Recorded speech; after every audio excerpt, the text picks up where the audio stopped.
Thank you all very much. When astronaut Jim Lovell of Apollo 13 fame was circling the moon, he looked back at Earth and called our planet a grand oasis in the great vastness of space. That's extremely unusual eloquence for an astronaut. You're not going to hear any more of that this evening. I thought that what I'd do this evening is try to give you a little bit of a sense of the perspective of the Earth from the point of view of an astronaut circling the globe. Then, because I'm a physicist, talk a little bit about the basic science behind climate and global warming, the effects of the changing climate that we're seeing right now, some of the effects that we expect to see in the future, and the importance of embracing the solutions now. And I thought that I'd start talking about perspective of Earth from space I know we've got a lot of teachers here in the audience.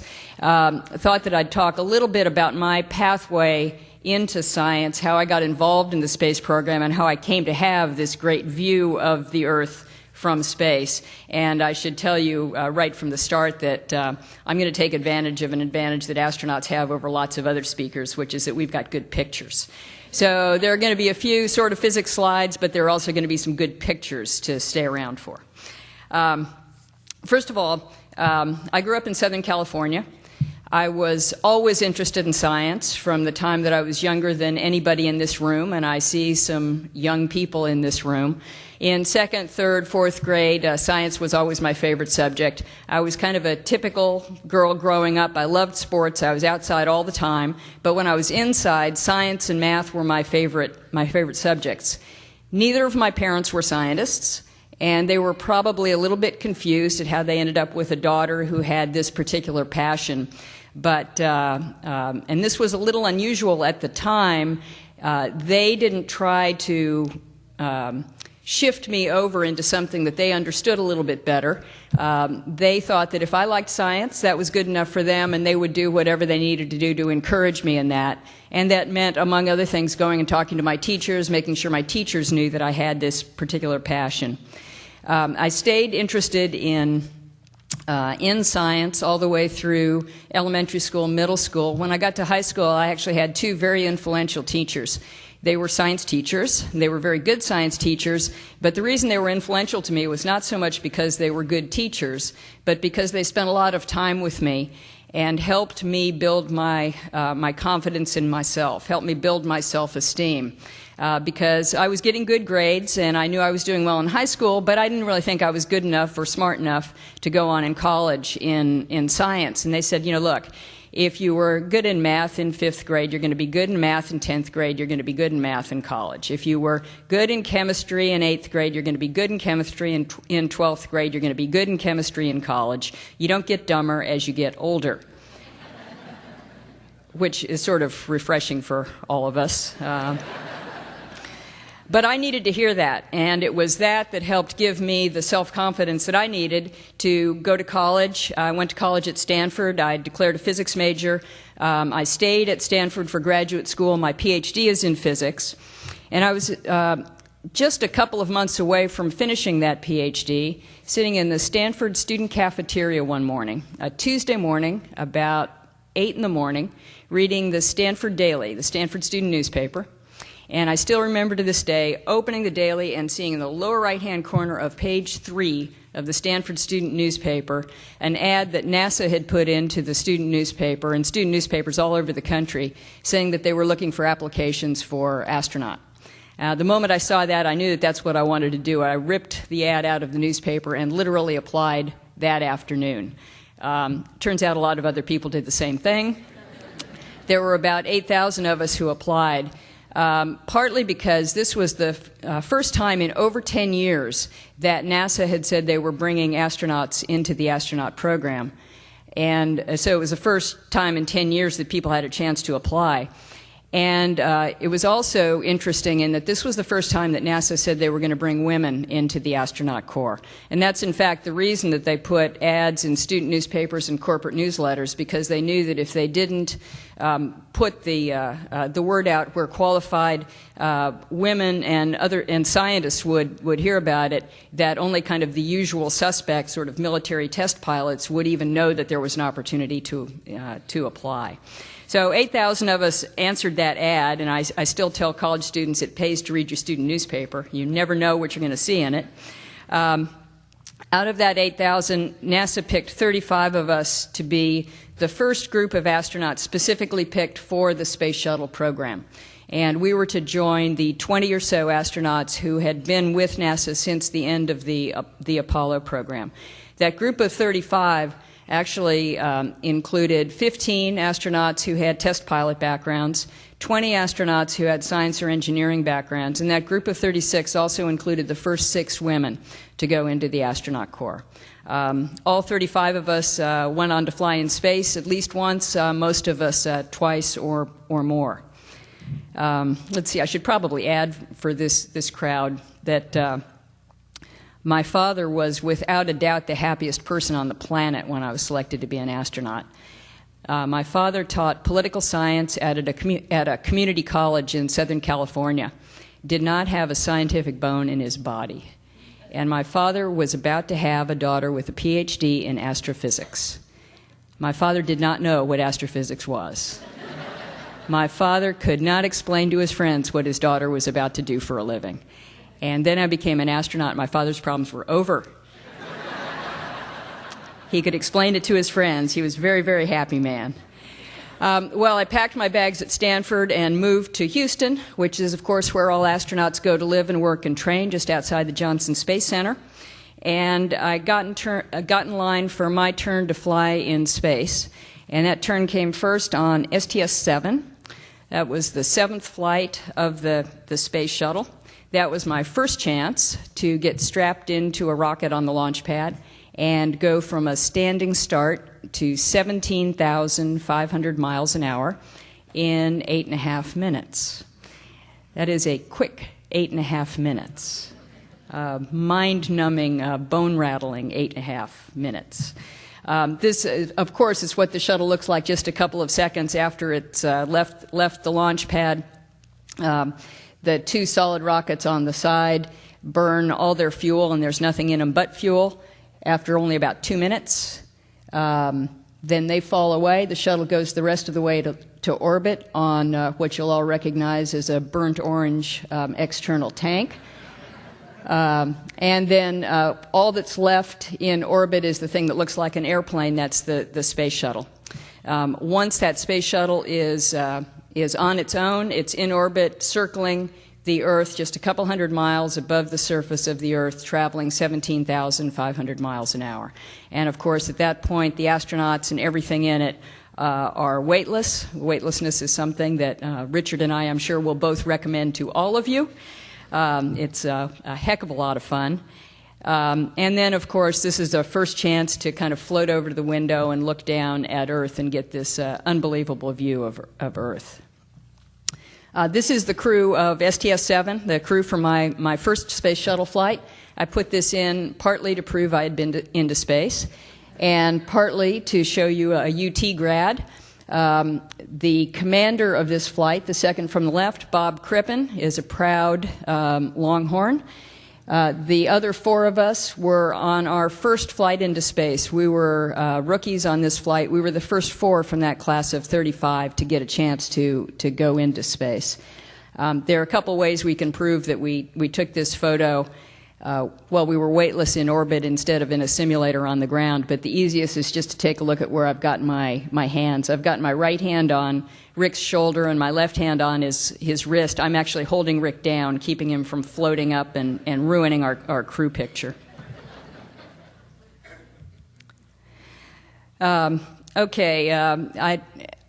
I described this as my first chance to kind of float over to the window and take a look down at the Earth. And you can look down and see coral reefs off the coast of Australia, glaciers in the Himalayas and the Rockies, deforestation over the Amazon, smog over my hometown of Los Angeles.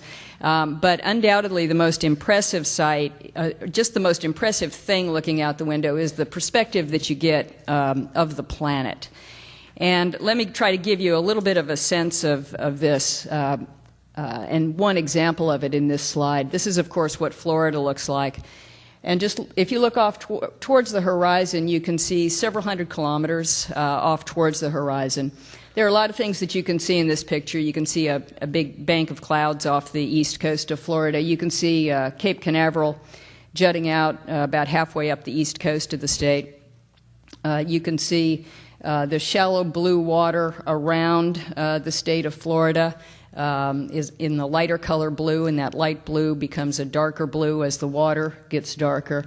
And there's one thing that is a very, very striking sight to an astronaut the first time he or she looks off towards the horizon. Take a look at the horizon. You can see a really thin blue line, kind of a royal blue line going all the way across the picture. It almost looks like somebody took a blue crayon and just kind of traced the outline of the Earth. That thin blue line is Earth's atmosphere. That's all there is of it. That's all that separates everything on our planet from the blackness, the vacuum of space. You know, when you're standing on Earth and you look up, it looks like the air goes on forever. When you see it from this perspective, it's obvious how thin our atmosphere really is, and it makes you appreciate how fragile that atmosphere is, how fragile something that we depend so much on is. Okay, well now, we'll get back to the pictures in a second. But, as I said, since I'm a physicist, I am going to try to describe some of the science behind climate change and the global warming that we now know is happening, and some of the effects that we're seeing as a result of that. First, let's talk about that really thin atmosphere and what makes it up. Well, Earth's air is almost entirely nitrogen and oxygen. Each of these atoms, the oxygen in our atmosphere is diatomic oxygen, it's O2. The nitrogen is diatomic in the form of diatomic nitrogen, it's N2. So each of the molecules, these molecules in the atmosphere, is made up of only 2 atoms. Okay, just file that away for a second. A very, very small amount of Earth's air, less than 1%, is made up of other atoms or molecules, argon, which we're not going to say anything more about, but then some molecules that we're going to spend a fair amount of time on. Carbon dioxide, water vapor, and methane, for example. These are different types of molecules. They have more than 2 atoms. They've got, in the case of CO2 and H2O, 3 atoms. In the case of methane, it's a little bit more complicated molecule. But the reason that that's important is because there are more than 2 atoms, which can only vibrate this way. When you've got 3 atoms, there are more ways that the atom can vibrate. So I've got friends, and we probably have some professors in the audience who do this in their lectures, but we've got friends who can imitate molecules, and they can vibrate their arms and show you all the different ways that atoms or molecules with 3 atoms can vibrate. I am not going to get out in the middle of the stage and be a dancing molecule for you, so you're just going to have to trust me that they have more ways that they can vibrate. What that means is that they can absorb infrared light more effectively because that infrared light can stimulate those vibrational modes that the molecules of only 2 atoms don't have. So that means that that CO2, H2O, carbon dioxide, water, methane are quite good at absorbing infrared radiation. They're quite good at absorbing heat. So that takes us to the next step in the story, which is to try to understand the greenhouse effect. Now, probably those of you that have been to talks in a climate series before have seen versions of this diagram lots of times, and you're probably going to see it lots more times. But the greenhouse effect is rather straightforward. the energy for Earth comes from the sun. Almost all of Earth's energy, essentially all of Earth's energy, is provided by the sun. Most of that comes in the form of visible light.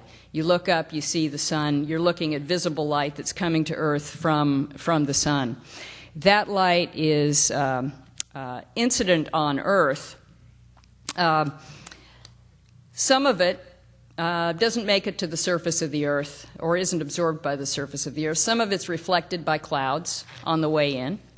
Some of it's reflected by ice and snow on the ground and isn't absorbed. So that fraction of sun's energy is actually reflected right back out to space and doesn't warm our planet. About half of sun's energy does make it to the surface of the Earth and is absorbed by the surface of the Earth and goes into warming the surface of the planet. So it's absorbed by the dirt, the rocks, the water in the oceans, the plants, and is able to warm the surface of the Earth. Well, Earth's surface tries to cool, and it does that by re-radiating. Earth's warm surface now tries to re-radiate that energy back out into space and cool down. But Earth radiates not in the visible part of the spectrum, the light that we can see. It actually radiates in the infrared part of the electromagnetic spectrum, infrared or heat radiation back up towards space. Infrared radiation is not absorbed by oxygen molecules or nitrogen molecules. If our atmosphere were entirely oxygen and nitrogen, 100% instead of 99%, all of that infrared radiation would make it back out into space. But our atmosphere is not 100% O2 and N2. It's got some of the so-called greenhouse gases, carbon dioxide, water vapor, methane, the molecules with more than 2 atoms in them, essentially. And those are able to absorb some of that infrared radiation that's trying to go out. So what you're seeing on the lower right-hand corner of this slide is actually the infrared radiation that the Earth is absorbing, trying to get out, getting up into the atmosphere, being absorbed by the carbon dioxide, water vapor, methane molecules, the greenhouse gases. And then they re-radiate in all directions, but one of those directions is right back down at Earth. And so the effect is that some of the heat is actually trapped in Earth's atmosphere. So those greenhouse gas the greenhouse gases actually trap some of Earth's heat that it's trying to get out. Now, there are several things to notice here. One, again, if our atmosphere were entirely oxygen and nitrogen, we'd have no greenhouse effect. All the infrared radiation would make it out.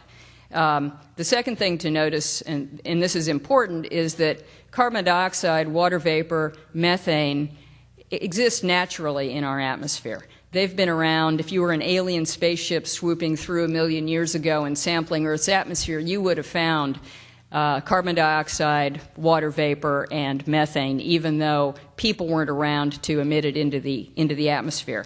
And it turns out that it's a good thing that they are present in our atmosphere, even in small amounts, because the greenhouse effect that those molecules, even though it's a small number of them, or a very small percentage of the atmosphere, the greenhouse effect that those molecules provide actually warms our planet by almost 60 degrees Fahrenheit. It's 59-degree effect on the average temperature of Earth. So if you took those out, Earth, on average, would be 60 degrees Fahrenheit colder than it is now. That means the planet would essentially be paved in ice. Okay? So it's a very good thing that we've got those greenhouse gases in the atmosphere. Also, just as a point of interest, Earth's not the only planet with a greenhouse effect. Mars and Venus also have greenhouse gases in their atmospheres, and they also have greenhouse effects that keep their planets warmer than they otherwise would be. Mars has a very, very thin atmosphere, and even though that atmosphere is almost entirely CO2, carbon dioxide, the atmosphere is so thin that the greenhouse effect is relatively small. It's only a couple of degrees. So Mars is a few degrees warmer than it otherwise would have been. Venus is another story. Venus has a very, very, very thick atmosphere, about 100 times thicker than Earth's, and it's all carbon dioxide. So it's got an enormous greenhouse effect. And Venus actually has a greenhouse effect that makes that planet 700 degrees Fahrenheit hotter than it otherwise would be if it had an atmosphere more similar to ours. You can amaze your friends by telling them that Venus is the hottest place in the solar system, the hottest planet in the solar system, even though it's not the closest planet to the sun. And it's the greenhouse effect that makes that the case. So our natural greenhouse, Earth's natural greenhouse, is a very good thing. It's resulted in the pleasant climate that we've got today. And this climate is the one that we've all adapted to, developed our agriculture around, developed our communities around. But the problem, of course, is that we're now adding extra carbon dioxide and extra methane, extra greenhouse gases to the air by burning fossil fuels and changing the land, deforesting, and other things. And that is adding to what you could call an unnatural greenhouse effect. And that's the problem that we're looking at now. So how much carbon dioxide are we adding to the air? Well, this is now probably the most famous graph in all of science. This is the Keeling curve that shows how carbon dioxide in the atmosphere has increased over time since 1958. Before 1958, no one knew how much CO2 there was in our atmosphere. It had never been measured. It's very, very difficult to measure. In 1958, Charles Keeling placed an instrument to sample and measure the amount of CO2 in the atmosphere up on the top of Mauna Loa in Hawaii, and began measuring the amount of CO2 in the atmosphere. And we've been measuring that data every day since then. So we've got a very accurate record of CO2.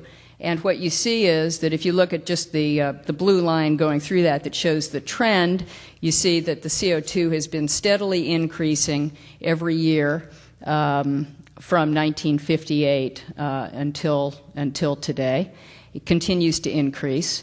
Scientists were, by the way, initially very, very puzzled by kind of the squiggles in the line, and those squiggles occur on an annual cycle. So every year there's a squiggle, kind of goes up, down, and then comes back again. Those squiggles turn out to be Earth breathing.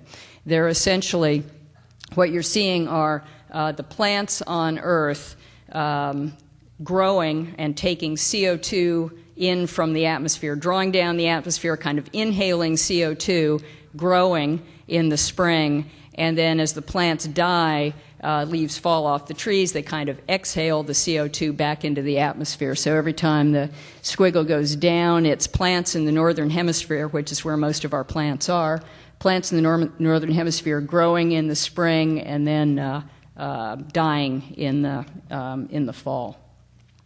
So this is evidence that the CO2 in our atmosphere is going up. Where has all that CO2 come from? Well, we've been able to go back and trace the CO2 emission as a result of the burning of fossil fuels over time, and the CO2 that's gone into the atmosphere as a result of changes in land use, like cutting down forests over time. The red line shows the emissions, the annual emissions every year from burning of fossil fuels. The white line shows the CO2 that goes into the air every year as a result of changing land use, cutting down forests and things like that. So you can see it's primarily from burning of fossil fuels, but there's also a significant part that comes from deforestation as well. Now, the next thing you might ask is, well, we know what the CO2 has been like in the atmosphere since 1958. We know it's been going up since 1958, but on the scale of Earth and even the scale of human civilization, The time since 1958 is not a very long time. So what did it look like before that? Is this really something that we should be concerned about or not? So how much CO2 was there in the past? It turns out this is something that we can answer, and we can go surprisingly far back into the past in answering that question. Scientists have been able to trek off to glaciers around the world and the ice sheets in Greenland and in Antarctica, and drill down into those ice sheets, drill ice cores. You're seeing a scientist holding up a piece of an ice core. But if you go to Antarctica, for example, that's an ice sheet that's a couple kilometers thick. So you can actually drill down and down and down and down a long ways into that ice sheet. Now, that turns out to be important because each year the snow falls. It primarily stays there in Antarctica. Next year, snow falls again on top of the snow that fell the year before. More falls, more falls, more falls year after year. Pretty soon it starts packing down the snow that had fallen a few years before. It packs it down into ice, and all the air that was kind of separating all those snowflakes a few years ago gets sealed into the ice as the ice gets packed down. And actually some of the air gets encapsulated in little bubbles and trapped with its layer of snow. So as the snow builds up year after year after year after year, and you get this ice building up year after year after year, by going down in the ice, you're actually going back in time, and you can tap in and find these little bubbles that have been trapped and actually sample ancient air. And you can know, by knowing how far down in the ice you've gone, you can actually know quite accurately how far back in time you've gone. And scientists have been able, amazingly, to tap into those bubbles, pull out the ancient air, and analyze it. So we've actually been able to tell what the ancient air was made up of and how much CO2 was in it. And this is the answer. This is results from ice cores that go back over 400,000 years. We've actually got results going back now well over 650,000 years. And in fact, we've got hints back quite a bit further than that. So this is carbon dioxide in the atmosphere over time, over the last 400,000 years. And you can see where we are today is at the very end of the right-hand side of the graph, up at 388 parts per million as of last year. What this graph is showing you is that today there is more CO2 in the atmosphere by a lot than there has been in the last, as it turns out, 650,000 years of Earth's history. And it's not just by a little, it's by a lot. Now, the physics here, if you look at this graph and you kind of understand the greenhouse effect, you think, well, if we're adding more CO2 to the atmosphere, then the greenhouse effect on Earth ought to be increasing.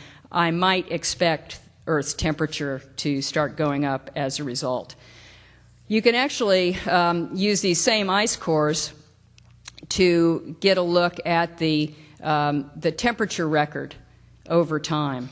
So we actually have a pretty good understanding of the average, the temperature on Earth for the past 650,000 years.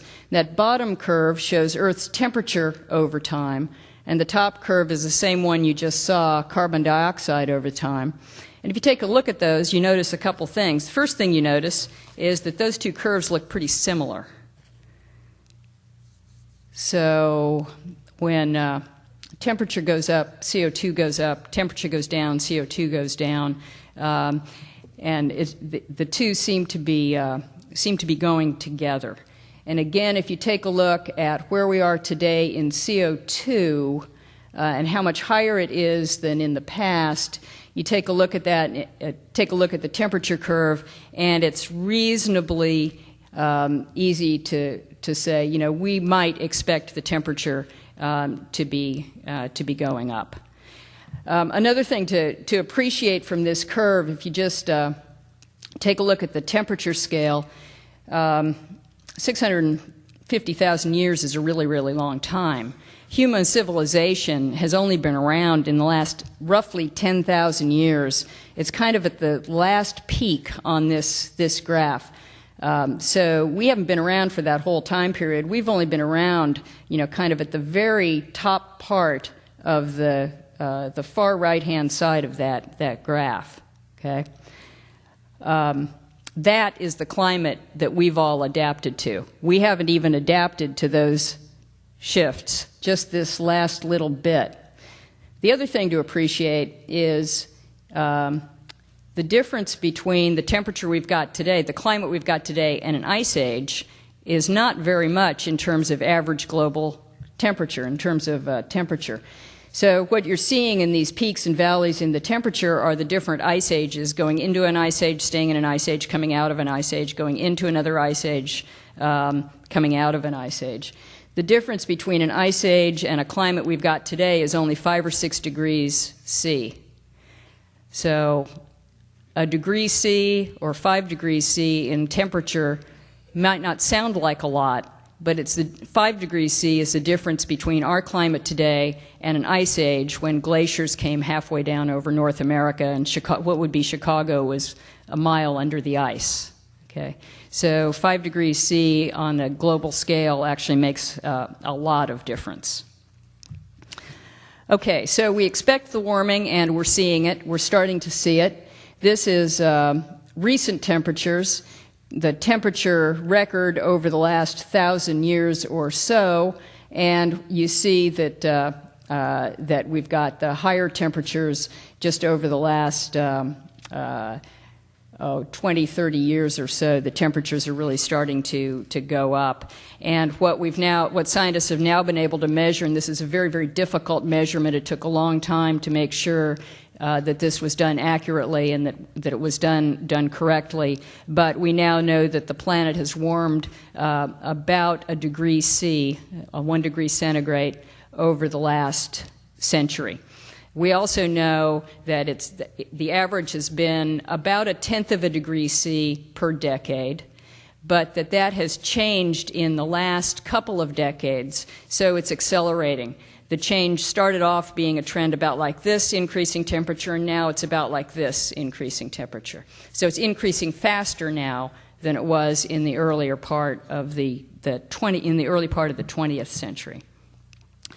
Okay, again, 1 degree centigrade of warming over a century doesn't sound like much. What's the big deal? Well, it turns out that it is a big deal. It's important, and we're already seeing effects of that. We're seeing effects all over the Earth and in ecosystems everywhere and in a lot of the physical systems around the planet. We're seeing warmer temperatures. We're seeing drier parts of the planet get drier. We're seeing wetter parts of the planet get wetter. We're seeing stress on arid areas in terms of water resources. We're seeing glaciers all over the world that are receding and receding significantly. We're seeing sea levels rise, and that's been measured. And we're seeing impacts on ecosystems all over the planet and on agriculture as well. So now let me go back to some photos and try to give you a little bit of the perspective from space on some of these issues, and try to give you a sense of the role that satellites can play. And this is just a sense because I'm going to be showing you mostly photos taken by astronauts. This is not one of them, but I'm going to be showing you mostly just photos taken by astronauts to give you a sense of the features. But first, let's just talk about factors that contribute to the problem.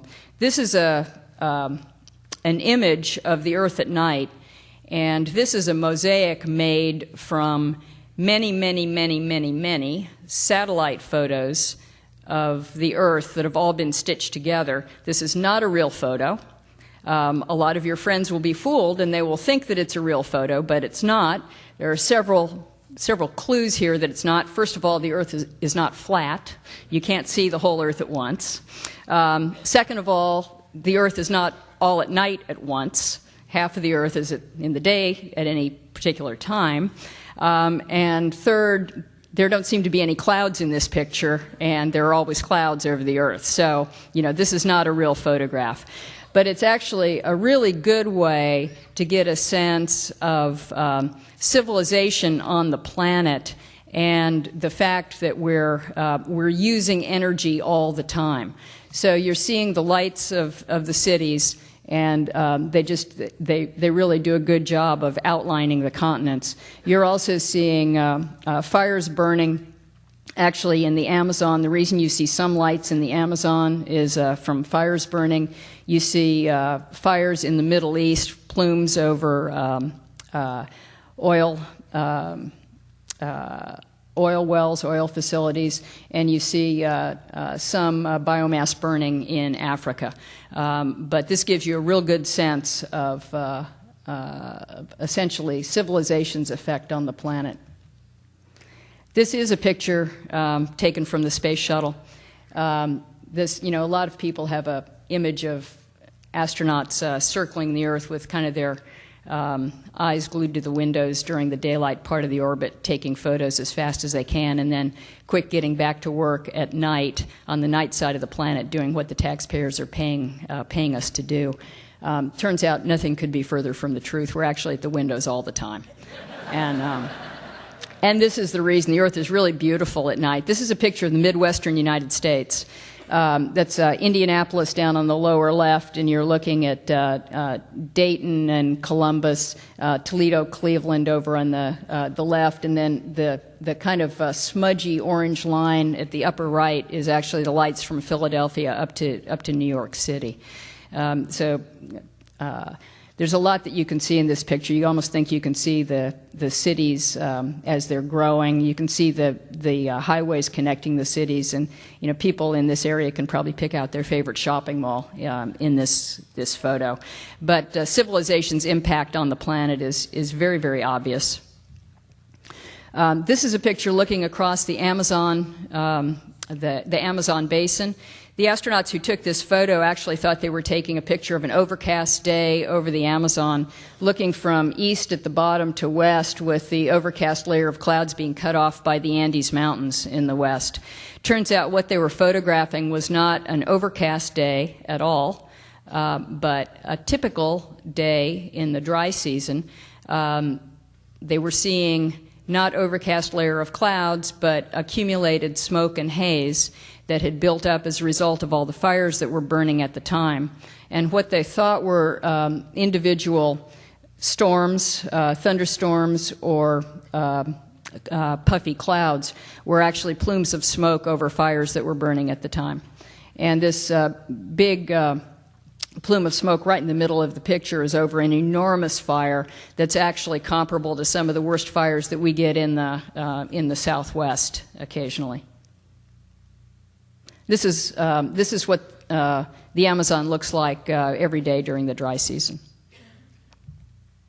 If you actually look down at that part of the world, at the Amazon, either during a different time of year or just straight down through thin areas of the haze. This is the kind of site you see. You see the typical crosshatch pattern where the close canopy forest has been cut away, deforested, to harvest the wood, the trees for wood, or to clear the land for grazing, or for other purposes. So it gives you a sense of the value for satellites in monitoring Earth's natural resources and being able to quantify things like deforestation and water resources. Now let me talk about some of the effects on the planet. And you can actually see some of these effects if you compare photos over time. I'm not going to do that today. I'm just going to try to give you a sense of some of the effects. This is a part of the world that, of course, is in the news a lot. This is a picture of the Middle East. That's the Mediterranean Sea on the left. You're looking at a picture of Israel, Syria, Jordan, a small corner of Egypt. Right in the middle of the photo is the very small Sea of Galilee, and then directly below that is the kind of rectangular-shaped Dead Sea. Actually, if you let your eye go straight from the Sea of Galilee down to the Dead Sea, notice you're following a linear feature. That linear feature is actually the Levantine Fault, which is an enormous fault structure in the Middle East. The reason the Sea of Galilee is where it is, it's the reason the Dead Sea is where it is. And that same fault continues about 1,000 kilometers further south and opens up to form the Red Sea. But this photo gives you a good sense of the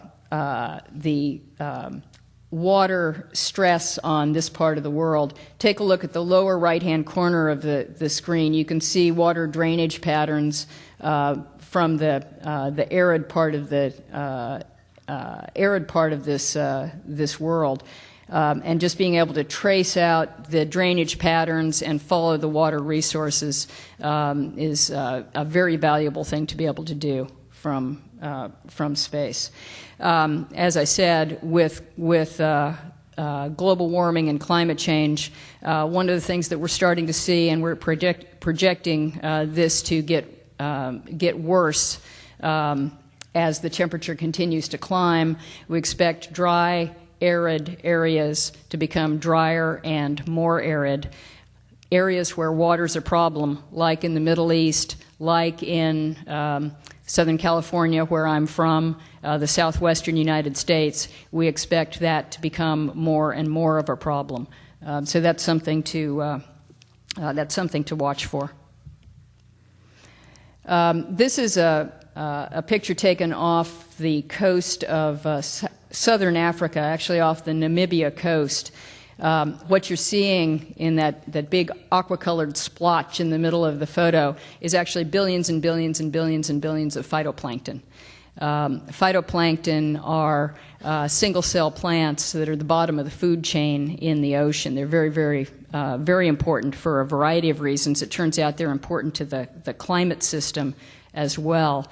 A lot of the carbon dioxide that we emit from burning fossil fuels and whatever that we emit into the atmosphere is actually absorbed by the oceans. The oceans have absorbed just about half of the CO2 that we've emitted over the last decades. So, thank you to the oceans, because otherwise that would all be in our atmosphere. But the oceans have absorbed about half of it.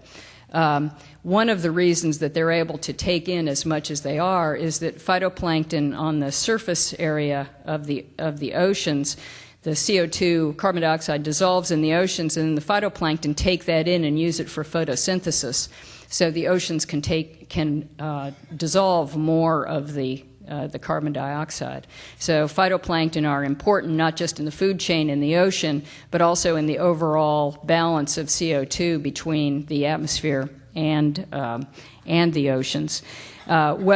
The changes that we're seeing are happening not only warming the air, not only are we seeing changes over the land, but we're also seeing changes in the water as well.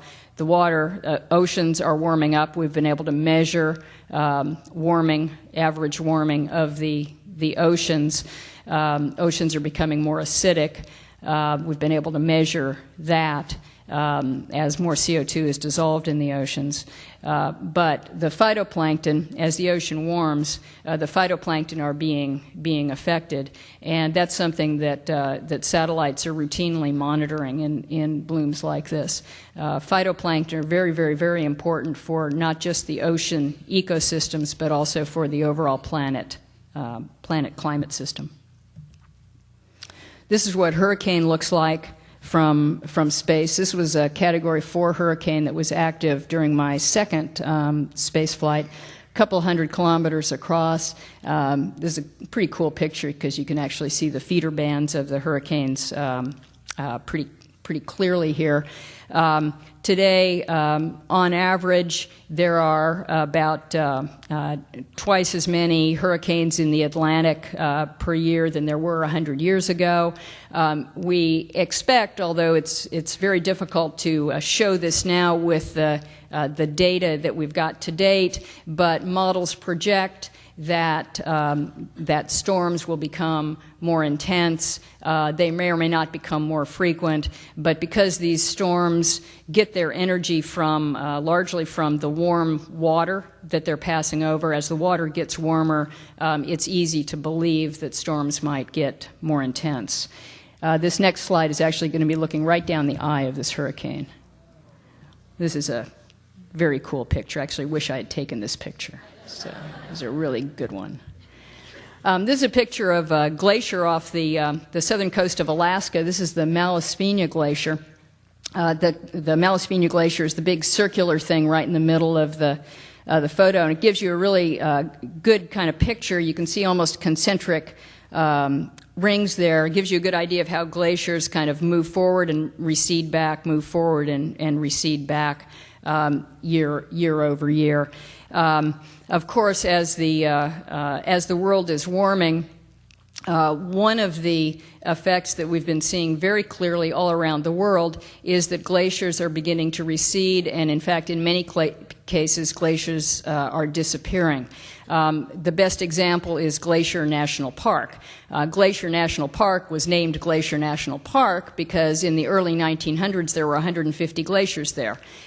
Today there are 27 glaciers left, and the projection is that that by about the mid-2020s or 2030s, there won't be any glaciers left in Glacier National Park. We'll have to find a new name for that park. So we're seeing this effect all around the world.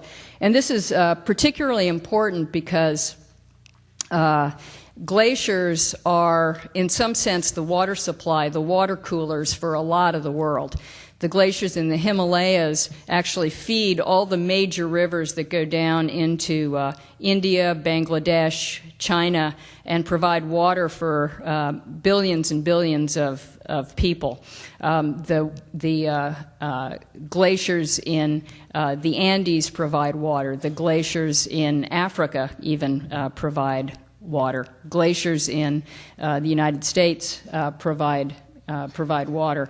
And actually, what happens is in the spring, a little bit of the meltwater from the glaciers just races down and fills the rivers, and then those glaciers accumulate more snow and ice during the winter and melt a little bit and release water, almost like water coolers, kind of like water fountains. They provide the water for the rivers during the thaw and then reaccumulate. But now, as they're losing their ice, you can think of it this way: up in the Himalayas, as they lose too much ice, too much is melting. Too much water is going down into the rivers. We're seeing flooding, and the initial response is going to be too much flooding, way too much water in these areas. But in the long term, as those glaciers disappear and are depleted, it'll be too little water, and all of those people that are dependent on those rivers for their drinking water, for electricity, for essentially living, will be very, very short on water. It's a major problem. Okay, this is what a sunset looks like from space. And I put this in, first of all, just because I like this photo. Every astronaut, by the way, has a photo, at least one photo of a sunset. We're going around the Earth really fast, like 17,500 miles an hour. That's 5 miles a second. And if you do the math, that means we go once around the planet every 90 minutes. That means since for about 45 minutes we're in daylight and 45 minutes we're in darkness, roughly, you see about one sunrise and one sunset every 90 minutes, 16 sunrises and 16 sunsets every 24 hours. So every astronaut has a photo that looks like this. But they're really cool, and it's amazing how much detail you can see of the atmosphere. Here you're seeing some enormous thunderstorms going 50 to 60,000 feet into the air that are just kind of silhouetted against the sky. But this is a reminder of how thin our atmosphere is. Now, the impacts that we're already seeing as we're continuing to put CO2 into the air, we're seeing surface temperatures increasing. We're seeing glaciers, ice sheets in Greenland and Antarctica decreasing. We're seeing sea ice in the Arctic Ocean shrinking. We're seeing dry areas getting drier, wet areas getting wetter. We're seeing storms that are more intense, and here this can be storms over land, just blizzards, more intense, rainstorms, torrential rainstorms, more intense. Ocean temperatures have been measured to be increasing. Sea level, we're measuring rises in sea level, and we're measuring that the ocean is getting more acidic. And as I said, ecosystems around the planet and agriculture are being affected. In the future, as the world warms, we expect changes to continue. And these are changes to the ecosystems, coastlines, weather, agriculture. The challenge, of course, is to control and to reduce the emission of carbon dioxide. And the problem is there's no magic bullet here. There's no magic solution to this problem. This is a very, very hard problem that's going to take a lot of different approaches and different solutions. This has become one of my favorite quotes. This is from Ralph Cicerone, who's actually now president of the National Academy of Sciences. He was a chancellor of University of California, Irvine before that, and before that a very, very famous atmospheric chemist who said scientists are necessary but not sufficient to solve the climate problem, which means that it's up to everybody, not just everybody in the United States, but everybody on the planet to help in the solution of this problem. To give you a sense of that, I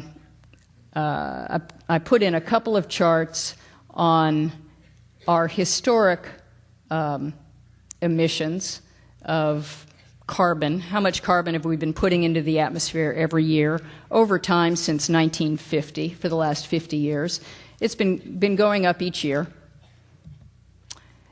If we stay on the current path, by 2050, we'll be way up there, emitting 16 billion tons of carbon per year. What we really want to be doing is, what we want to do is hit at least a flat path for 50 years in our emissions, so just not emit any more per year than we're emitting right now for the next 50 years, to try to stabilize and then start going down. So setting kind of an interim goal for 2050 of trying to stabilize emissions. And then the question is, okay, so how do you do that? And people have started talking about the concept of stabilization wedges. So we've got to cut down our emissions. Well, how are we going to do that? Well, we can't do it with any one solution, so we need to look at a lot of different solutions, each of which might contribute a little bit, each of which might contribute a wedge in this. And then you can think about what the various wedges are, and everybody kind of gets their favorite wedge, but all of these are important, and none of them alone will be enough.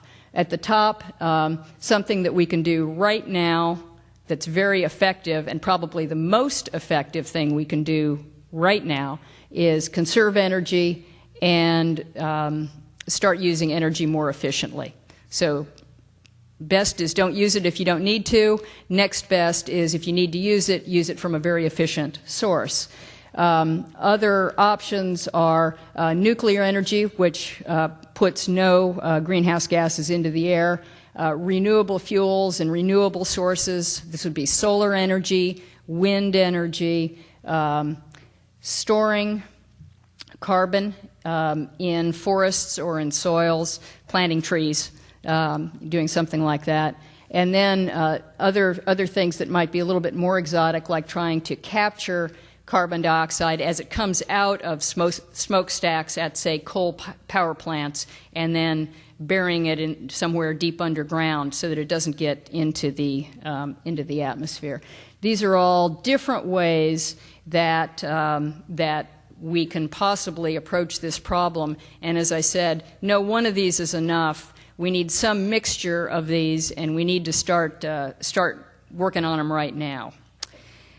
So one more important part of the solution that I want to spend just a second talking about is the importance of educating the next generation of scientists and engineers to help us understand this problem and find answers to the various aspects of the problem, and the importance of training the next generation of scientifically literate citizens. So they may not be scientists, they may not be engineers, but they're people who are scientifically literate and can understand the issues and can make responsible choices and vote responsibly. Now, one aspect of this training is, and it turns out to be a very important aspect, is to give kids as young as upper elementary and middle school a much better sense of what scientists really do, the different things that they're involved in, the impacts that they can have on these issues and other issues, and the types of people that actually do science. Kids, particularly in 5th, 6th, 7th grade, have a picture of a scientist as some geeky-looking guy that looks like Einstein and wears a lab coat and a pocket protector and never talks to anybody. And this is not what kids aspire to grow up to be. And so we need to start changing that image of their image of scientists and engineers and their perceptions of science and of engineering. And one way to do that is to introduce them through materials or through in-person visits, any way that we can, introduce them to real scientists who, by the way, are normal people, who they can relate to as someone who probably used to look like them, as someone that they could grow up to be. So I picked one random, normal-looking scientist who you all might recognize, happens to be from UT, who's actually in one of the science books for this age group that we created to try to introduce kids to scientists who love what they do, who are making important contributions to, in this case, this particular problem, our understanding of the impacts of climate change on ecosystems around the planet, and to show kids that that these are fascinating people who are also very normal people who really enjoy what they're doing. Let me just conclude by perhaps one shameless little bit of self-promotion. You saw that I was signing books earlier. You saw some books on the way in. I recently wrote a book for actually aimed at upper elementary, middle school students and kids of all ages on this. And let me just read from the preface of that book. When I was an astronaut, I spent hours gazing down at the Earth below. Our planet is beautiful. It's home to everything we know and hold dear. When I looked out the window, I could see the winding rivers emptying into blue oceans, mountainsides of a tropical rainforest, and muddy waters of river deltas. I could see city lights twinkle at night and contrails of airplanes crisscross the sky. More than anything, though, I could see how fragile Earth is.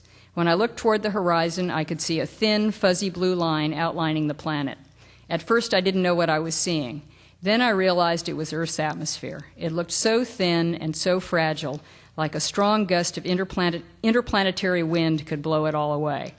And I realized that this air is our planet's spacesuit. It's all that separates every bird, fish, and person on Earth from the blackness of space. In the last few decades, we've started to change that atmosphere. Some of the changes, like the smog hovering over Los Angeles, are even visible to astronauts. Others are invisible to the eye, but are now easy to measure. Our warming climate is not visible, but its effects will be. The next generation of astronauts could look down and see deserts where we now have lakes, meadows where we now have glaciers, and oceans where we now have beaches. To a person standing on the ground, our air seems to go on forever. From space, though, it's obvious how little air there really is. Nothing vanishes into thin air. The gases that we're sending into the air are piling up in our atmosphere, and that's changing Earth's life support system in ways that could change our planet forever. You know, when I was growing up, the grand challenge of our generation was to rocket humans off the planet and get them into space. Kids in my generation dreamed of building rockets to the stars, and our whole country became captivated by the race to get to the moon. The people who contributed to that project felt that they were contributing to something that really mattered. Well, today, our grand challenge is to solve the problem of climate change. It's a problem that's facing everyone on the planet, and everyone, including the kids growing up today, has something to contribute to the solution. Thank you all very much.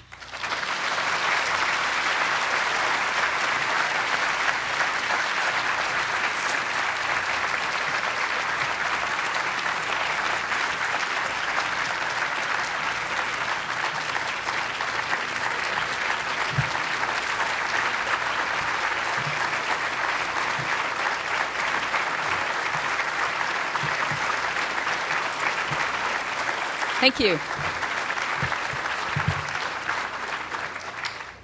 And now I'm happy to take questions.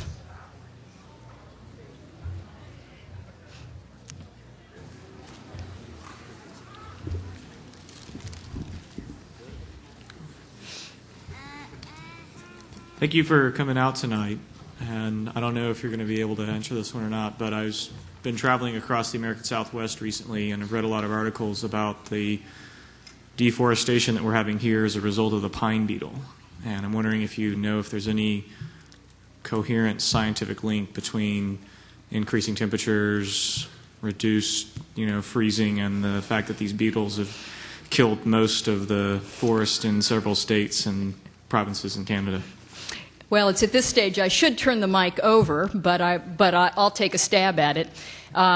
Yes, there is, there definitely is a link. So these pine beetles had normally been confined a little bit further south.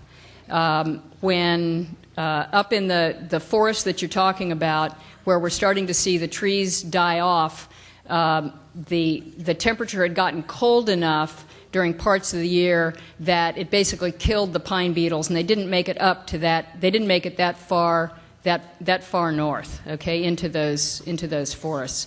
The pine beetles, if they survive, these are really little guys, and they burrow into the trees, and they basically kind of get in, and this is the physicist's explanation. They basically get into the veins of the trees, and the trees just kind of die, even though they're just little pine beetles, and they have been affecting forests in, I think, Yellowstone and actually all over the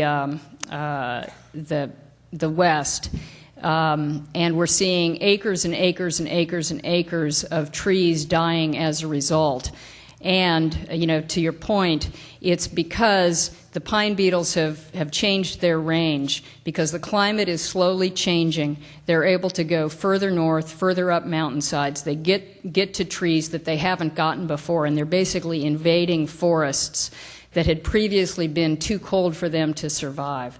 Now it's not too cold for them to survive, and they're destroying the trees. They're also affecting the rest of the ecosystem there, because as those trees die, the pine nuts aren't as widely available to the rest of the ecosystem that depends on them. So, slightly incoherent answer from a physicist, but the basic answer is, yes, it's a result.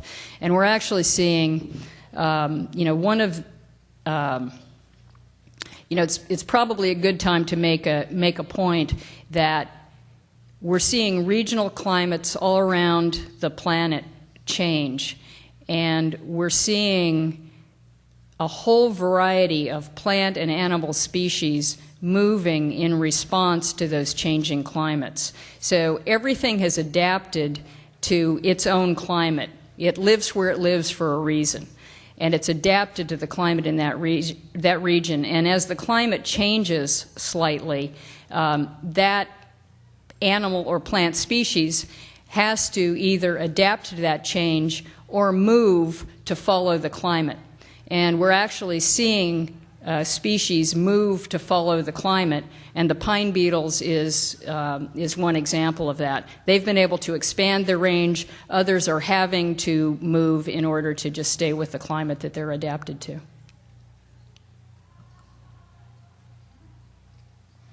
Yeah. What can I do to become an astronaut? Okay, well, that question is an easy one to answer. To be an astronaut, you need to study math and science in school. And you need to make them your favorite subjects and learn everything that you can about math and science, because that's what NASA is looking for in its astronauts. And it doesn't matter what area of science or engineering. Just pick one that you like and stick with it, because some astronauts are physicists, others are astronomers. We have astronauts who are geologists, astronauts who are oceanographers, astronauts who are mechanical engineers. So pick a field of science and enjoy it. Thank you. On your charts that you were showing us, you had on the solution wedges there, the unit, I noticed it was GTC/Y. What does that mean? Gigatons per year. Thank you. Yeah, so it's billions of tons of carbon. The C is carbon per year. Okay? Sorry.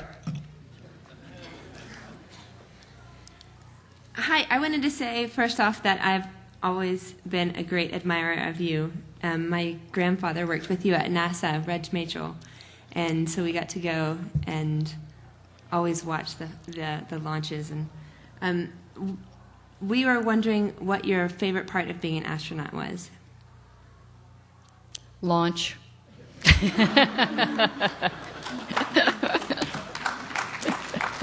you. Actually, that's not quite right. It turns out I just loved being weightless.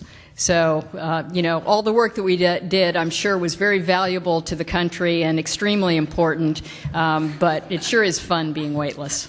Wow. Thank you. Hi. Bit of an interesting question here. I'm trying to figure out how to word this. I'm going to use a friend of mine as an example. I have a friend who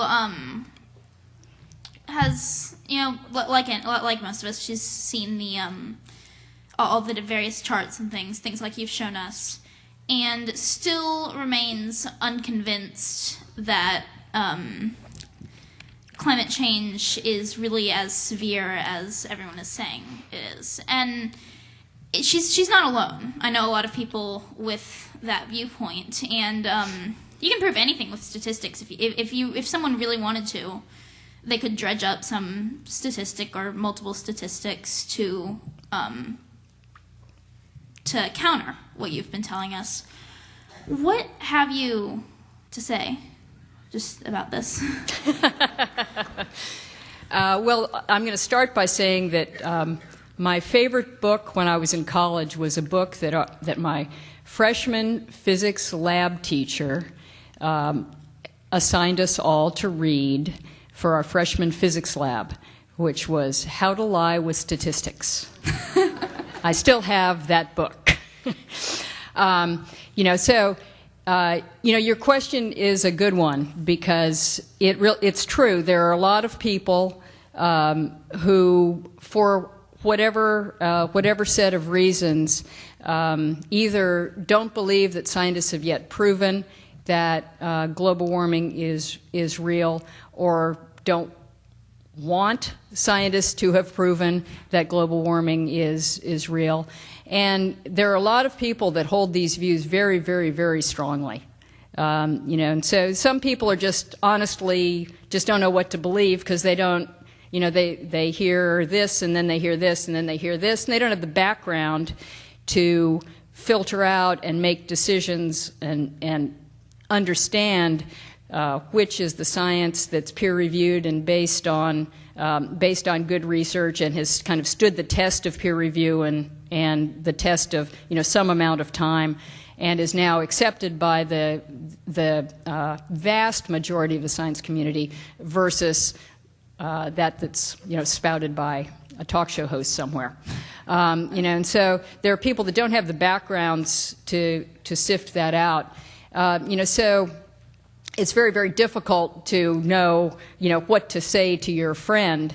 But if your friend is a scientist, then then it's a little bit easier, because what you can do is point to the overwhelming number of scientists and the almost unanimous number of climate scientists who have come to accept this as fact. So the scientific community is not divided over this issue. And so that's something that if you're making the argument to someone who's a scientist but in a different field, someone who's an undergraduate or a graduate student or a postdoc but in a different field, that's the sort of argument that they will understand. If your friend is not a scientist, then it becomes more difficult, because now you have to convince that person that this voice that's speaking holds more authority, and this group of voices that are speaking, in unison hold more authority than this group over here that, don't have the advantage of facts as their, behind their arguments.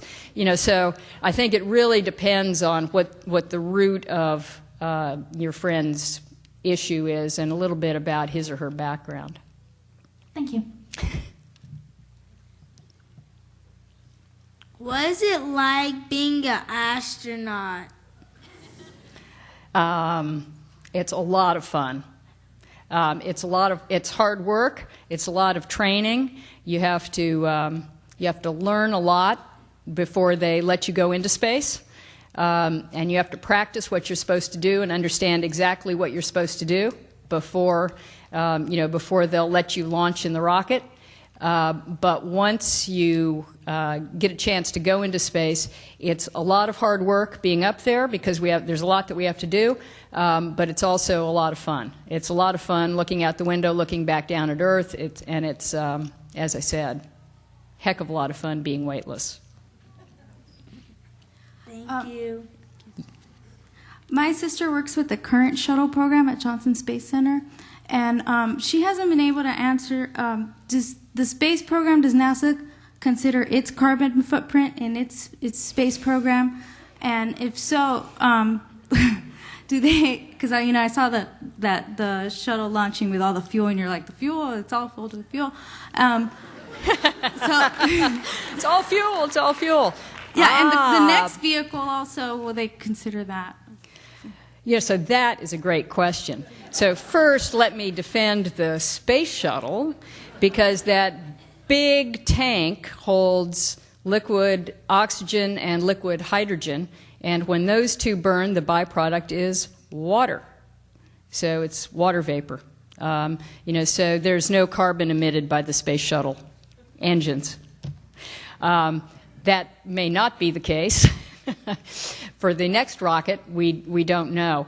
But I think that a more,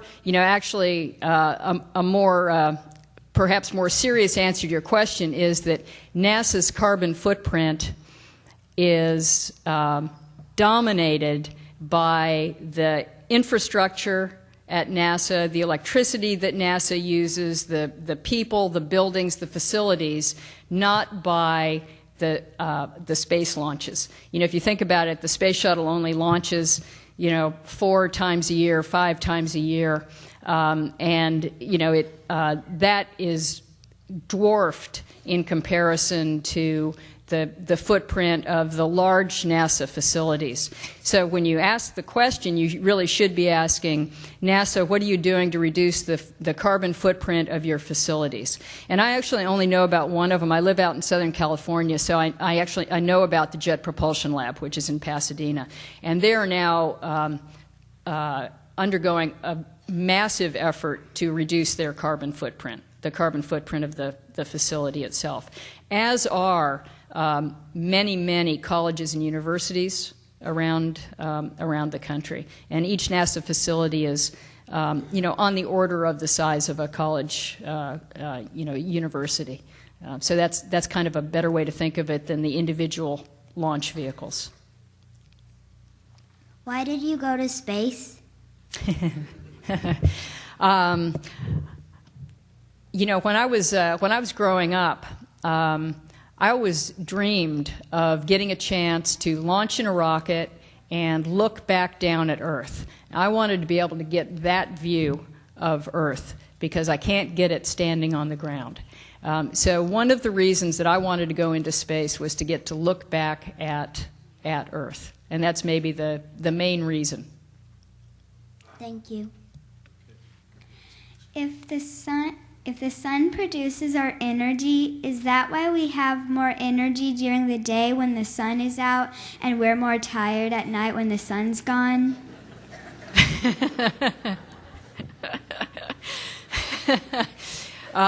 So the sun does produce our energy, and if you think about, so have you ever thought about being an engineer looking into solar power and harnessing solar power?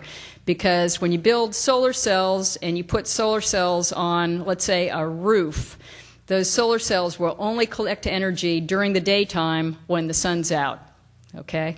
And then at night, those solar cells don't collect any energy. So the sun's light is hitting the part of the Earth that's in daylight. You're exactly right there.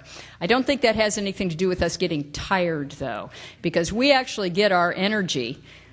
We get our energy from the sun, but it's indirectly from the sun. So follow me here for a second. We get our energy from the food that we eat. The food that we eat gets its energy from the sun.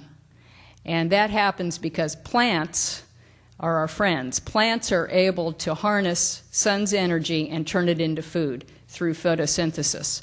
And plants are the only things that can do that. So plants are effectively nature's solar cells. Plants take in the sun's energy, convert it to food, we eat the food, and that's what gives us the energy. So we are using sun's energy too. It's just been converted into a chemical energy by the plants. Thank you. Great question. I had a question. How many years does it take before you finally go into outer space? Well, let's see. It takes a few years. If you go through NASA in NASA's astronaut corps, it takes a few years because you have to be accepted into the astronaut corps and then you have to train to be an astronaut. And the training is hard and it's long. It takes a few years of training before they think that you're qualified to be assigned to a crew, and then it takes a year to train with that crew to be able to do everything that you're going to do in space, to be able to run all the experiments that you're supposed to run, make all the observations that you're supposed to make, and operate the shuttle in the way that it's supposed to be operated on your flight. So from the time that I went into the astronaut corps until the time that I got to fly on my first space shuttle flight was just about 5 years. And that was the shortest time of anybody in our group. So, it can be 4 years, 5 years, 6 years, something like that. That's if you go through the astronaut corps. Thank you. Uh-huh.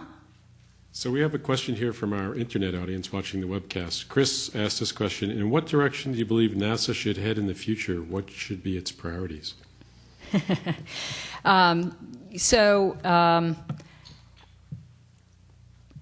It's hard to know. This is an answer that could go on for a very long time, so I'm going to try to keep it short. NASA, over the last 5 or 6 years, although its funding has not been cut, it hasn't grown, but the missions that NASA's been given have grown. So NASA was given the mission in 2004 of sending people back to the moon by 2016, 2017. And that's an enormous program, takes a lot of money, but NASA was not given much, if any, additional money to accomplish that program. The money was promised out in the future, but it never quite came. And over 5 years, it never quite came, but NASA had started the program, so it was kind of trying to find money from elsewhere. So this is background to say that several of NASA's programs have been significantly cut and reduced in the last 5, 6, 7 years. A lot of its science programs have been cut. Its Earth science program in particular has been cut. Its space science program has been cut. Its aeronautics program is a shadow of its former self, and its technology program is almost gone. So now, with that background, if you ask me what NASA should look like in the future, I actually think that one very important component is to rebuild those programs that were kind of gutted over the past several years. You know, one of the A's in NASA stands for aeronautics, and NASA's not doing much aeronautics right now. So we need to rebuild NASA's aeronautics. We need to rebuild NASA's technology, because it's the technology that's going to allow us to do all these cool things in the future. So if we're not developing new technology, we're making a big mistake. And we need to rebuild NASA's Earth Science program, because that's a source for a lot of the fundamental knowledge about Earth systems that have helped us put together the pieces to this puzzle of the climate change that we're dealing with now. And so I think it's really important that NASA rebuild those science, technology, and aeronautic core elements that it's historically had, while keeping a strong human exploration program. And then the question is, okay, so what human exploration program makes sense? And the answer to that is, how much money are you going to give us? Because the committee that I was just on, that just reported out a couple weeks ago, we could have boiled our report down, our 150-page report, down to essentially, one sentence. If you're going to give NASA a mission, give it the funding to go with the mission.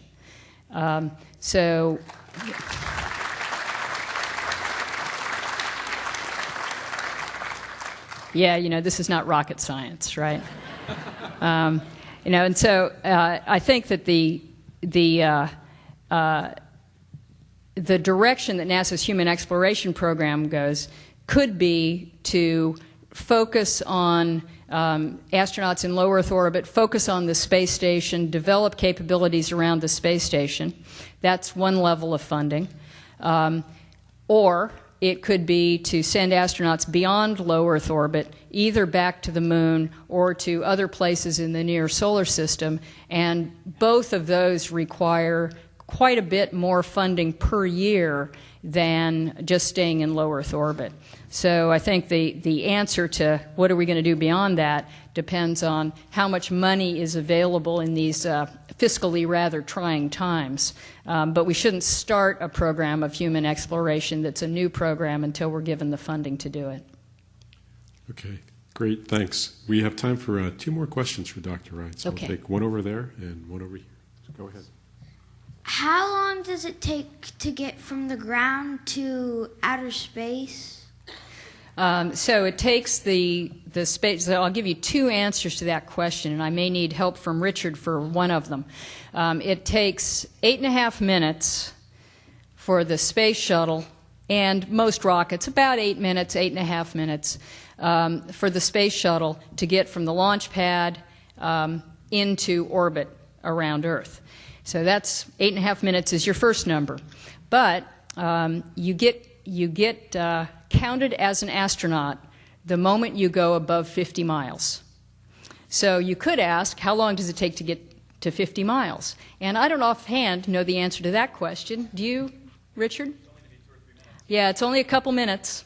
So a couple minutes and you're beyond 50 miles, and you can claim that you're an astronaut, and NASA will believe you.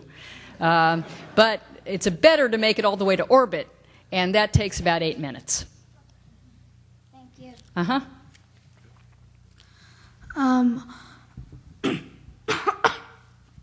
Sorry. On one of the pictures, there was some orange stuff on one side. What was that? Look. Do you remember which picture? I'm not sure. It was one of the. I think it was one of the ones at the ocean. It might have had Africa in it. Might have had Africa. Was it the picture of the phytoplankton? Yes. Yes, it was that one. Okay. Let's see.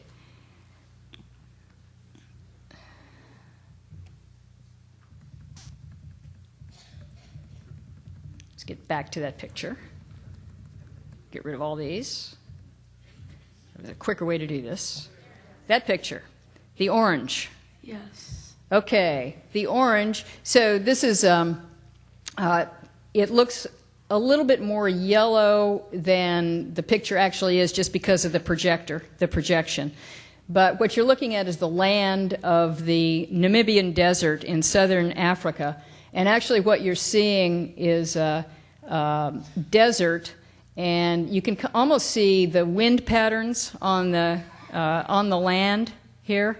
The streaks are kind of patterns of wind that the wind has made in the sand, and where you're seeing yellow is sand. Where you're seeing orange, that's the land that's got less sand over it. So not sand dunes, but the land. Okay, and yeah. Thank you. Right. So there's no vegetation on that land. It's very, very dry area. Okay, we'll have a 15-minute break now. Then Dr. Wright will be doing the book signing in the upper lobby. And let's thank Dr. Wright for her time she spent with us.